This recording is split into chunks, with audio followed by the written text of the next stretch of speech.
Hello there everybody and welcome back. Today I wanted to make a quick video on the life of a recruiter. So this is just to give you a general overview or idea whether you're looking at getting into recruiting, whether you've been contacted by a recruiter or headhunter, or you just are interested and want to know what recruiters actually do. Before we get started, as always, please don't forget to hit the like button, subscribe, and check out my channel for any other videos in the future. But going ahead and jumping in. We actually have more than one type of recruiter. So to get started, we have the 180-degree recruitment, or what I would call or consider traditional recruiters. These are a little bit more segmented and specialized. The idea is it's a half-cycle recruiting process. You're the ones strictly finding talent. That's your primary responsibility. You also have 360-degree recruitment, or full-cycle recruitment. It goes by quite a few different names. Here, you are literally handling pretty much everything from start to finish. You're meeting with clients, finding out their needs, doing the recruiting itself, and then working through all the paperwork through the end process of really getting them in the door for their first day. Now, you also have almost what could be considered subcategories. So you have contract recruiters who focus specifically on contract recruitment, which is a predetermined or pre-specified amount of time that an employee will be placed or a candidate will be placed in a role. Often, let's just say there's a large IT project. They may have a 6-month or a 12-month contract where they let the candidate know we are going to pay you this amount for this period of time. At the end of that, we essentially part ways. Then there is contract to hire, which is a unique middle ground. It's a try before you buy mentality. Often there will be a 1, 2, 3+ month contract period where you as a candidate will work for a certain job to essentially show that you're capable of handling that job. Once you do, they convert you into a full-time employee. And then you also have the full-time employees or direct placement salaried members, whatever you'd prefer to call it, which is essentially more of a one-time payout for the recruiters. I'll explain what that means and what that looks like further on. It'll make more sense once we've kind of broken down everything in further detail. Now, recruiters can actually work in any industry and really with a variety of clients. This could be IT and finance, which seems to be very common and very popular, but they also work in HVAC and medical. So really any industry can have recruiters, and they can work in multiple industries, just depending on the types of recruitment that they have or recruiters that they have, what the talent pool looks like, what the area looks like. And lastly, recruiting agencies or recruiters can charge directly to a candidate or directly to a client. I'll break this down further later, but essentially you may have had recruiters that have contacted you that charge you directly to find you a position. However, they also have recruiters who will work with various clients to find candidates, and then the bill rate or the amount that they are going to be making is based on the difference between what they collect and what the client or candidate is actually making at this point. So again, I'll break that down further to it makes more sense once you explain the overall process. So moving forward, the process itself. I'll run through really all of the steps, and bear in mind that if you're looking to get into recruitment, this could change based on the organization. Larger recruiting agencies are going to be structured very differently than smaller companies. And really, the industry that you work in, it's going to require a lot of different things. So I work predominantly in IT and finance. So all of this is going to be really framed or from the lens of that industry or those industries. So the overall process I'll cover first, and then we will go into more of what the day-to-day looks like and really how these steps are accomplished. Speaking from the realm of traditional recruiting or the 180 degree, we're going to focus on, again, more segmented recruiting, because we can assume if you're a full cycle recruiter, you're doing all of these steps at once. So when you hear me talking about certain things that the recruiters are doing and some things that account managers do, bear in mind that's in more of the half cycle recruiting. Again, full cycle or 360-degree recruiting, you will be doing all of these essentially on your own or with minimal outside help. So getting started, first thing you need to do, you don't have jobs to work on. You need clients and you need jobs. This is where account managers will typically go out and meet face to face, and this is just the outreach portion. You're doing your research online. What companies in the area are hiring? I'm scanning through job boards. Is it larger banks? What is the need? What does the market look like? And then your goal is to essentially penetrate that organization. How can I find management in this company who is hiring? How can I get a contract with them so that we can make money to place people there? Then you go through the contract phase.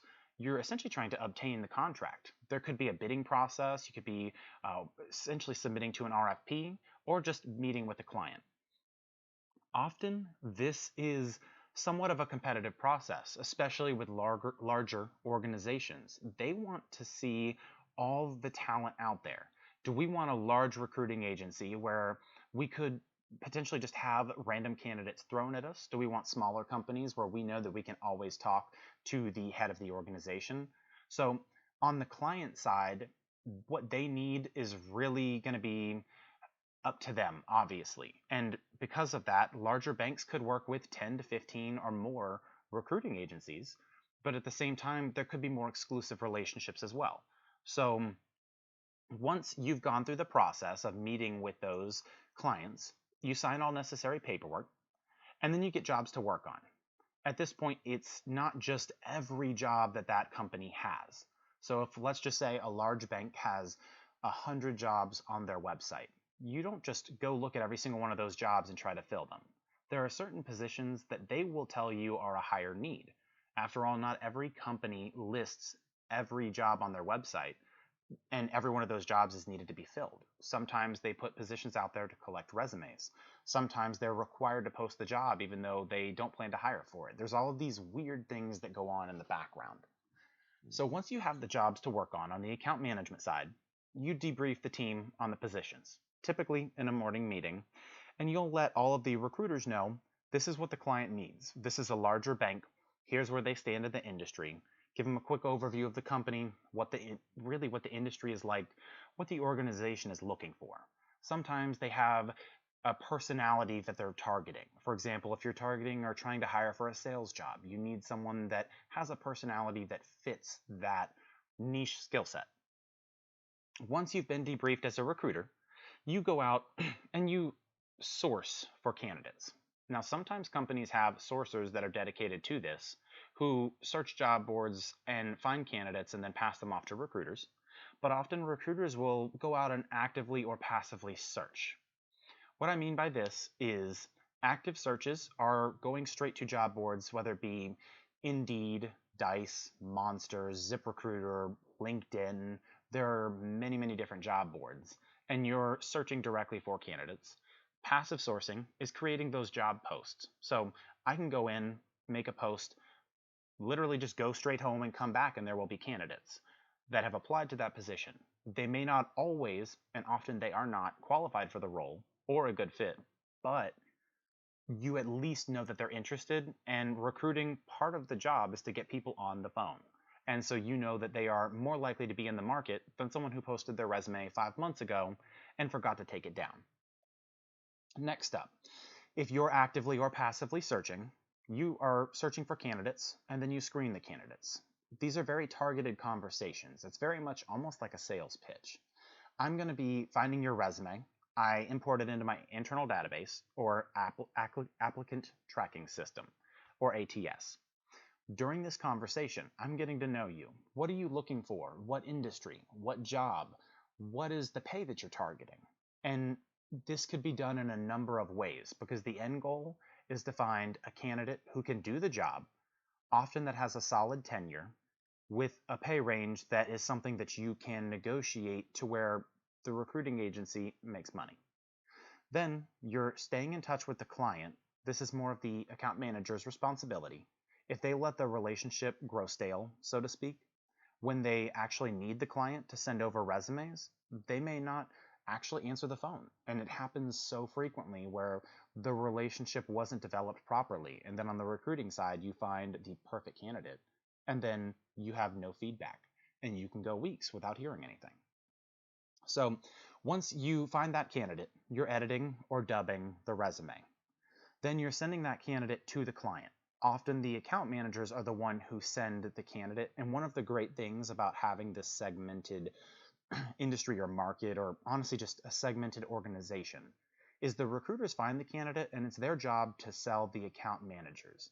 There's a sense of accountability when the resume just does not go straight over, because often you may be looking for something very, very specific, and you may not find that exact skill, but you find something similar. For example, if they need someone who has visualization experience and they're looking for someone who knows how to use Tableau, but they know how to use Power BI, which is similar, then if the Tableau experience is a hard requirement, like we are not going to negotiate on this, as a recruiter, if you find someone and it's been a long day and that's the only person you found, you may be tempted to send that person over. The account managers will be the one that act in the best interest of the client and say, no, we can't do that. We need this specific experience. And often they can do something called floating the resume over, where they say, hey, we can't find exactly what you're looking for, but this is something close. Let me know your thoughts. Next, once you send qualified candidates to the client, it's time to set up an interview. This is where the recruiters call the candidate, they confirm the interview time, what type of interview it is, and then they prepare them.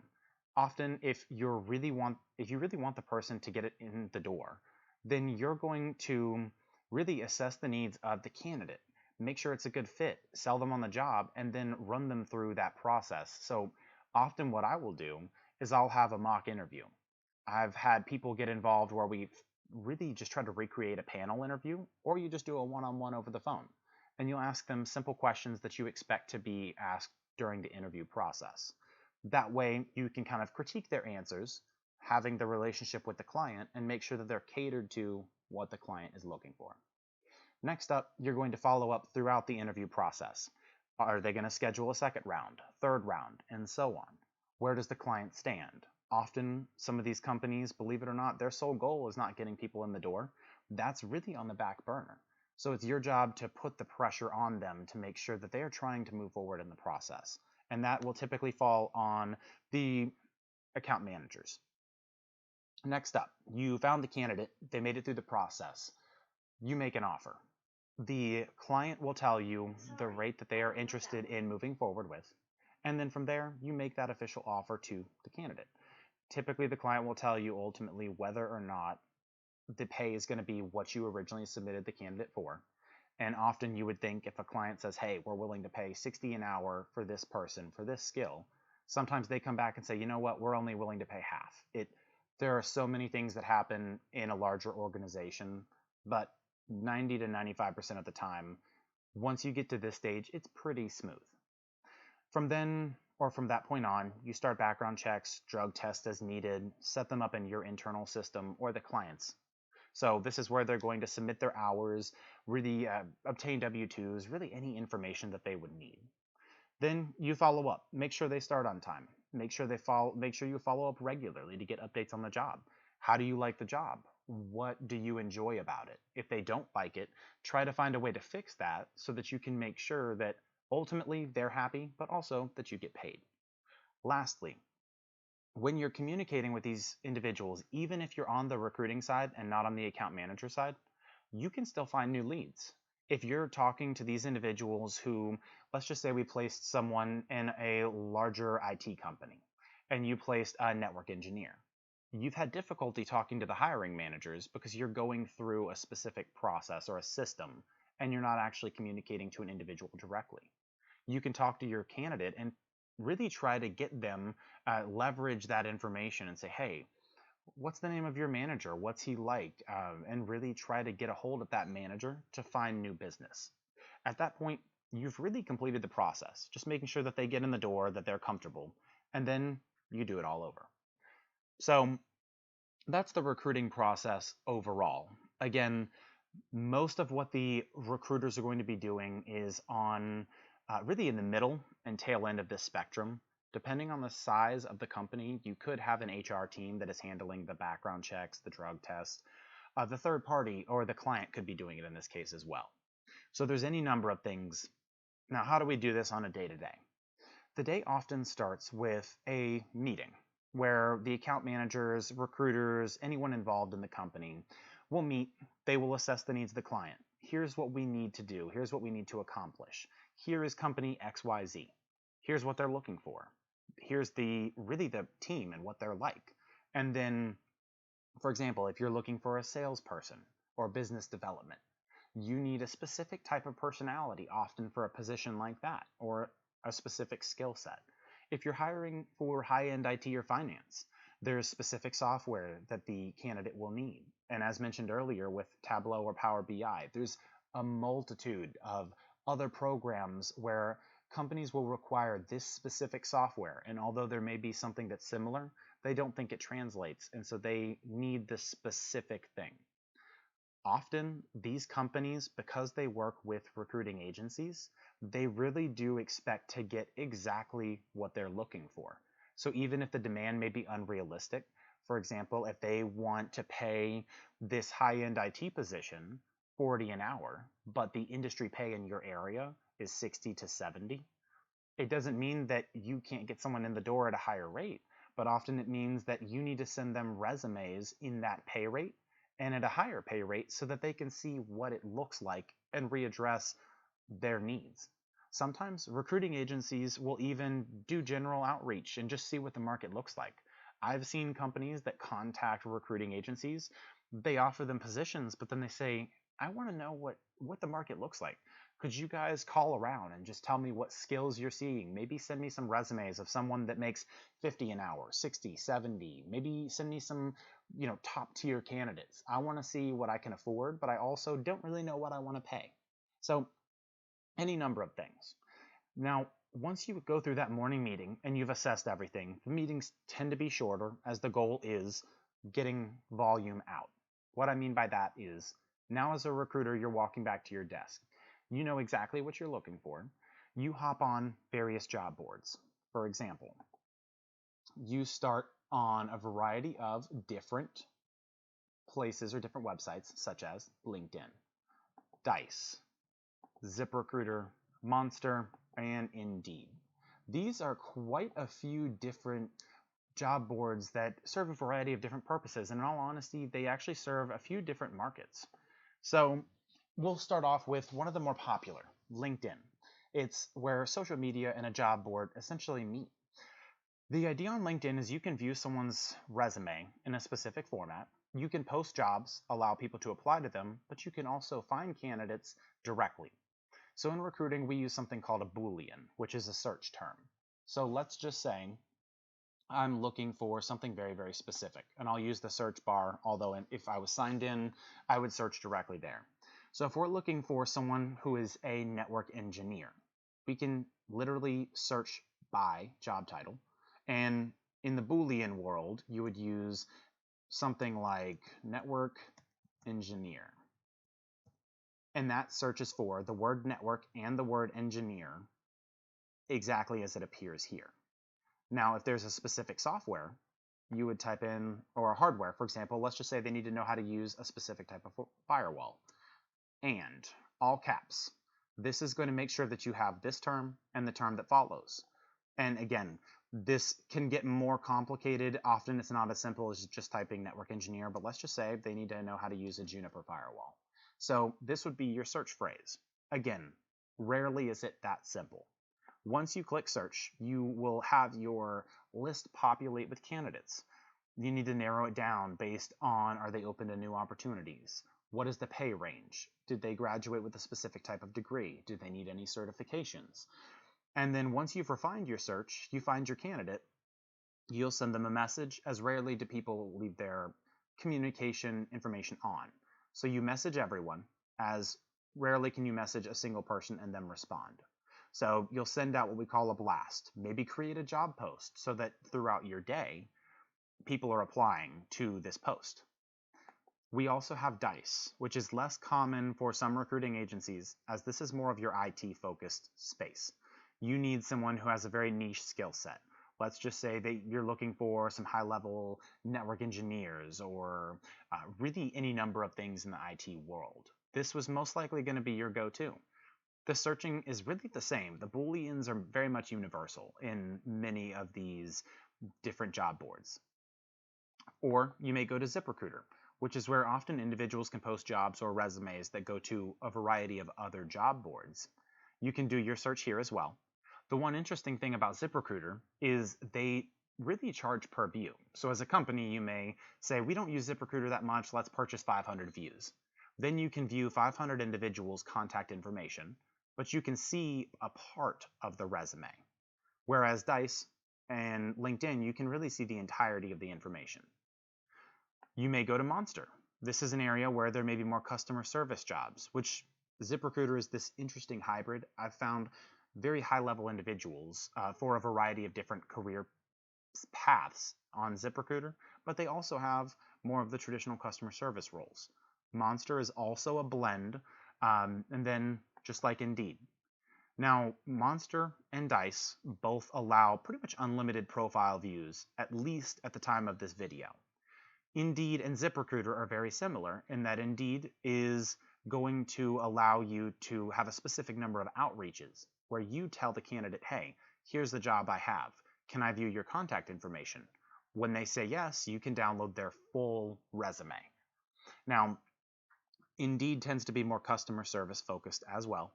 Again, all of these are kind of a rule of thumb. You could find any candidate on any job board because it's up to them where they post their information.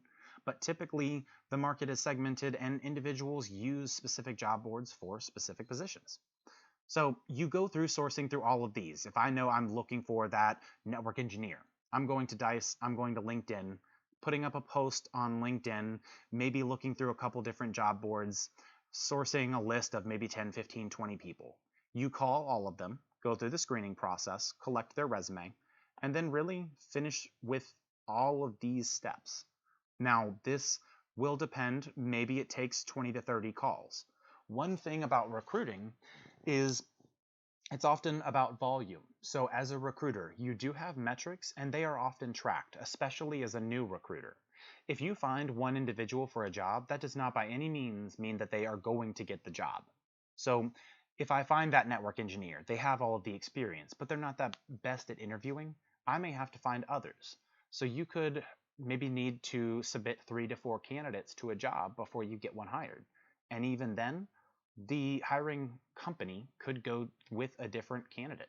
They may promote someone internally. Maybe the candidates you submitted were at a higher rate and they could not afford them. So you go through that process. You find the candidate, you set them up, you follow up, because in reality, the process can be lengthy. And usually weekly, you try to reach out to your candidates. But as a recruiter, you could be making anywhere from 10 to 15 phone calls a day to 50 plus. I've heard of recruiting agencies that require 50 or more phone calls a day, which, again, bear in mind, half of the people that get a call from an unknown number are not going to answer. And then when they do, you have to convince them to go through this process that you're a real person representing a real company. So there is a lot of time involved. Once you're, and again, talking about metrics, there are more metrics to track. Maybe you have a company provided email. They need you to make a certain amount of emails every day. Maybe you need to have a certain amount of LinkedIn outreaches, 100 messages a month, 100 messages a week, 100 messages a day. Some of these metrics really kind of define success for a lot of companies. Then there may be a certain number of submissions. So week to week, you may have meetings as a group, meetings as a company, and say, hey, here were your metrics. You made 250 phone calls, but you only had 3 submissions. Next week, you either need to get 7 submissions or make 300 calls. And really, the metrics are designed to create a standard. If you can get 50 calls a day, you're most likely, let's just say, going to get 7 candidates submitted a week. Companies tend to be a little bit more flexible on the metrics for employees that are performing well. If you know that I can get 5 candidates submitted, but 4 of them hired, you're more likely to relax on the other metrics. But if I need to submit 10 candidates to get 5 hires, obviously you're going to be a little bit more strict. So it is very much a metric-driven environment and often is not a 40-hour work week because things happen outside of the normal workday. Maybe you have a candidate who wants to call out from work. Although in many cases they call to the managers, they need to let the recruiting agencies know as well, especially if the recruiting agency is employing them for contract work. So in closing, on the pay side, how do recruiting agencies make money? I found a network engineer. He is a higher level engineer. I got him in the door at $65 an hour. but how do I make money? And more importantly, how much do I and the company make? Well, if we're bringing them in at 65 an hour, the contracts that you filled out in the beginning stages really define how much of a markup there is. So often these clients will be paying the recruiting agency to pay the employee or the candidate. If we're paying them 65 an hour, the client could be paying us 80, 85, 100, 120. It really depends on the contract. And there'll be a markup. Maybe it's 15% marked up from the amount that we're billing.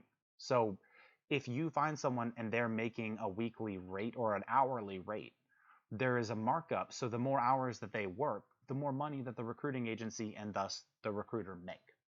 For direct placements, it's typically a one-time lump sum, but every recruiting agency does it differently. But typically, let's just say I hired someone at a $120,000 annual salary, and there is a 20 to 25% markup. You'll take 20 to 25% of that 120,000 salary, and then that will be the amount that the company or the recruiting agency makes. As a recruiter, your commission will be a portion of that. Now, that could be broken down based on how much you're making the company. Are you in a certain tier? Or it could just be a flat rate.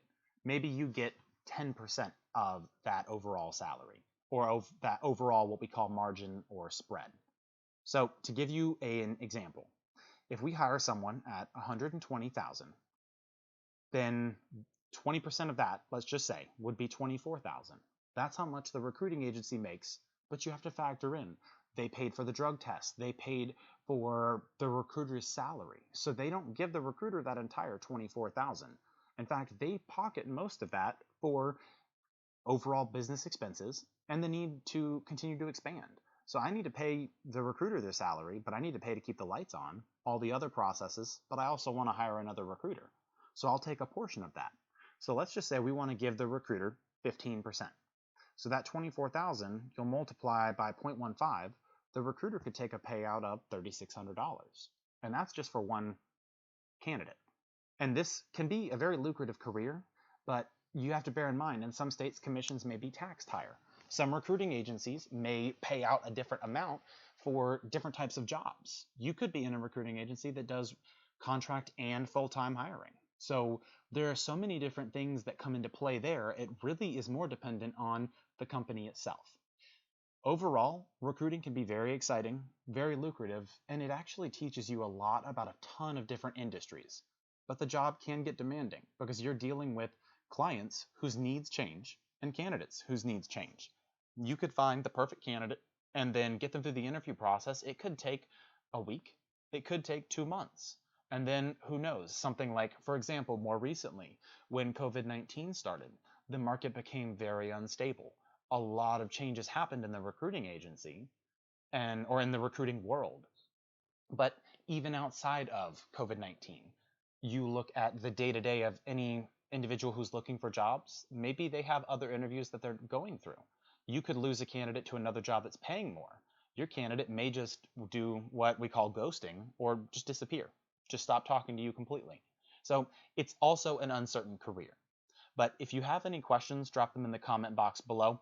If you have any questions about specific types of jobs, about recruiting, if I don't know the answer, I'll be more than happy to do my research and then try to post a video on it for you.